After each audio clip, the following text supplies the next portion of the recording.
미술, 그림, 천재가 그린 어떤 작품이라는 공식이 성립되어 있는 상태에서 갑자기 어린아이가 그린 듯한 그런 그림을 보여주면서 이게 미술이야 라고 해버리면 거부 반응이 일어나게 됩니다. 2000년 동안 화가들은 있는 모습을 열심히 재현을 했어요. 또는 있는 모습은 아니지만 성서의 이야기나 신화의 이야기들을 구성을 잘 해서 그게 이제 그림의 어떤 그런 역할들을 했습니다. 그리고 그림의 또 근본적인 역할 중에 하나가 종교, 즉 교회에서 문맹인 사람들에게 교리를 가리키기 위해서 그림이 그런 그 교리를 설명하는 문자 역할을 대신하는 그런 역할들이 가장 많았었습니다. 근데 이제 카메라가 발명이 된 거죠. 프랑스에서. 카메라가 발명이 되고 나니 어떻습니까? 사람의 기술로는 모습을 재현하는 그 능력을 따라갈 수 없다라는 사실을 받아들입니다. 이 받아들이는 순간부터 그림은 변화를 합니다. 어떻게 변화를 하냐면 재현이 아니라 표현 위주로 그림은 그 생명을 이어가게 됩니다. 이때부터 사실은 현대 미술이 시작되었다라고 할 수가 있습니다. 그리고 또 하나의 사건이 생기게 되는데 그게 뭐냐면 눈에 보이는 것이 현실이 아닐 수 있다라는 그런 과학적인 증명이 나타나게 됩니다. 아니 눈에 보이는 게 왜 현실이 아니지? 라는 좀 넌센스적인 이야기일 수 있는데 아인슈타인이 20세기 초에 상대성 이론을 발표를 하게 됩니다. 이론이었을 뿐입니다. 아인슈타인이 정말 본인 수학 계산을 해서 빛의 속도를 계산하고 빛보다 빨리 이동을 하면 시간이 느리게 갈 수 있다는 그 사실을 과학적으로 밝혀냅니다. 그러면서 어떤 일이 생기게 되냐면 여러분들 북극성 아시죠? 폴라리스. 이 북극성이 빛이 시작해서 지구에 오기까지 430년이 걸립니다. 이렇게 생각을 해보세요. 400년 전에 출발한 빛이 400년 뒤에 지구에 도착을 하는 거예요.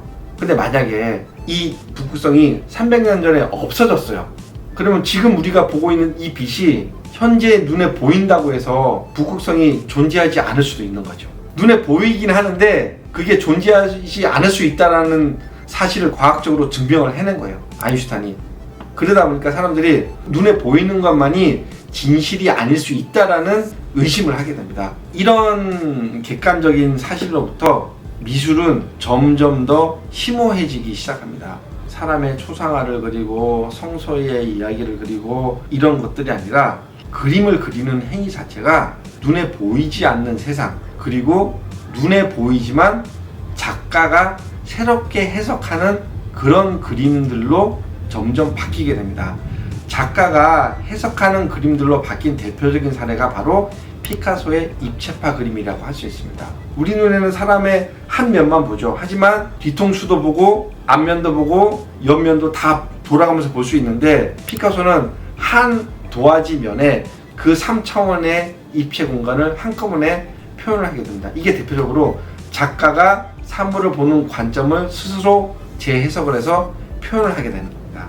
이게 바로 현대미술의 시작이고 사실은 이때부터 현대미술이 어려워지기 시작합니다. 그리고 현대미술에서 또 하나의 변곡점이 생기게 되는데 그게 바로 마르셀 듀상의 작품입니다. 그동안 모든 예술품은 어떤 한 사람이 노력을 기울여서 작품을 만들어야 돼요.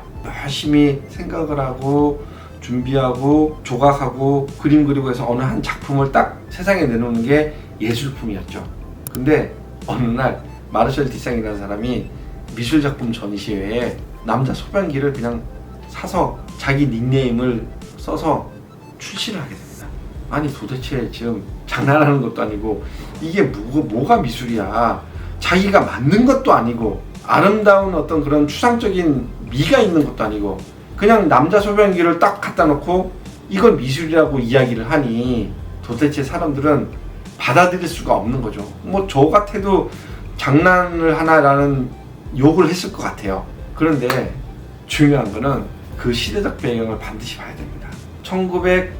1910년대 이 당시는 자본주의가 발전하면서 대량 생산의 시대였습니다. 마르셀 듀상은 이렇게 생각한 거죠.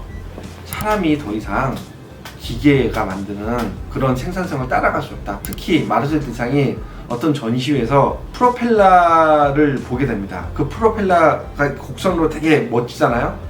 그 곡선을 보면서 마르셀 디상은 사람은 더 이상 기계보다 더 아름다운 걸 생산할 수 없다 라고 스스로 생각을 하면서, 사람이 제작을 해서 아름다운 것을 못 만들면 제작된 것에 새로운 개념을 심는 게 미술이다라는 그런 획기적인 사고를 하게 됩니다. 제가 지금까지 한 얘기를 그냥 간단하게 정리를 좀 해보겠습니다. 그냥 우리가 알고 있던 미술은 곧 그림. 그림은 보자마자 쉽게 알 수 있는 것들이 그림이고, 우리는 그 그림을 미술의 전부라고 생각을 하고 살고 있습니다. 저는 그 생각이 너무나 당연하다고 생각하는데, 근데 현대미술은 그 차원을 이미 150년 전에 버렸다라는 거죠. 그러다 보니 그 150년의 간격을 일반 사람들이 받아들일 수가 없는 거죠. 현대미술은 반드시 어떤 메시지가 있습니다. 근데 그 메시지가 거대하고 이런 것들이 아니라 우리가 일상에서 느끼는 순간순간 공감할 수 있는 그런 순간들이 있죠. 그런 공감할 수 있는 메시지가 작품 속에 숨겨져 있는 경우가 무척 많습니다. 이 대표적으로 예를 들면 온가와라라는 일본 작가가 있는데, 그 매일매일 그분은 그 날짜를 기록합니다. 까만 판에 그 글씨가 전부예요. 그분의 작품은 무척 단순합니다. 이게 왜 예술이냐 라고 하실 때 그분이 이제 이런 얘기를 하죠. 어떻게 보면 아무 의미 없이 보낸 하루하루지만 그 하루하루가 쌓여서 현재 내가 존재할 수 있는 것이다. 그래서 나는 그 하루하루를 기록하는 작품을 남긴다 라는 메시지를 던집니다. 저는 이 이야기를 듣는 순간 까만 바탕에 하얀 글씨의 그 날짜 하나가 어떻게 보면 나한테 아무 의미 없는 날이지만 그 날이 없으면 제가 존재할 수 없었겠죠. 이런 공감이 확 오게 됩니다. 그래서 하나의 예를 들었지만 현대미술의 작품들 속에는 우리들이 평소에 지나쳤던 어떤 그런 공감이나 메시지들이 반드시 좀 숨겨져 있다라는 것. 그래서 그런 작품들의 메시지를 한번 좀 찾아보는 것이 바로 현대미술 감상의 어떤 재미 포인트가 아닐까 그렇게 생각합니다. 구독, 좋아요 부탁드립니다.